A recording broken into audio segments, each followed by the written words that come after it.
ಸಹಕಾರ ಗದ್ಯ. ಒಂದು ಊರು.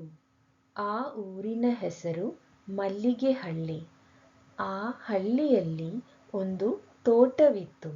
ಆ ತೋಟದಲ್ಲಿ ಒಂದು ಕೋಳಿ ತನ್ನ ಮರಿಗಳ ಜೊತೆಯಲ್ಲಿ ವಾಸವಾಗಿತ್ತು. ಅದೇ ತೋಟದಲ್ಲಿ ಗುಬ್ಬಚ್ಚಿ ಮತ್ತು ಪಾರಿವಾಳಗಳು ವಾಸವಾಗಿದ್ದವು. ಒಂದು ದಿನ ಕೋಳಿಗೆ ರಾಗಿಯ ಕಾಳುಗಳು ಸಿಕ್ಕವು. ರಾಗಿಯನ್ನು ಹೊಲದಲ್ಲಿ ಬಿತ್ತಿದರೆ ತುಂಬಾ ರಾಗಿ ಸಿಗುತ್ತದೆ ಎಂದು ಕೋಳಿಗೆ ಅನಿಸಿತು.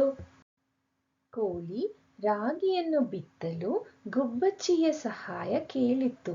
ಗುಬ್ಬಚ್ಚಿ ನನ್ನಿಂದ ಆಗದು ಎಂದಿತ್ತು. ಕೋಳಿ ಪಾರಿವಾಳದ ಸಹಾಯವನ್ನು ಕೇಳಿತು. ಅದು ನನ್ನಿಂದ ಆಗದು ಎಂದಿತ್ತು. ಕೋಳಿ ತನ್ನ ಮರಿಗಳನ್ನು ಕೂಡಿಕೊಂಡು ರಾಗಿಯನ್ನು ಬಿತ್ತಿತ್ತು.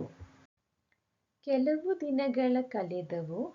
ರಾಗಿಯ ಪೈರುಗಳು ಬೆಳೆದು ದೊಡ್ಡದಾಗವು. ರಾಗಿಯ ಪೈರುಗಳು ತೆನೆಗಳು ಬಿಟ್ಟವು.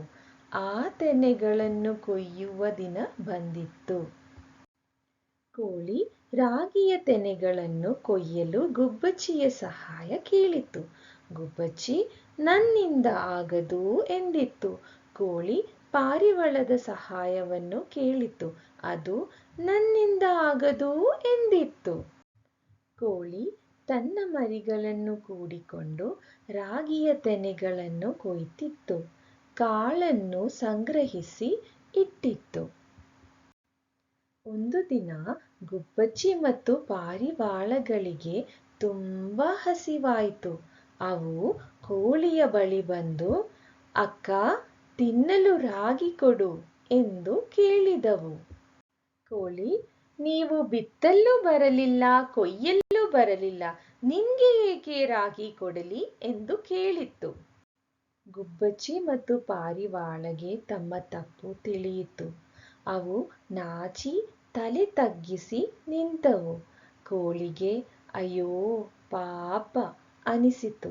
ರಾಗಿಯನ್ನು ಕೊಟ್ಟಿತು. Please like and subscribe.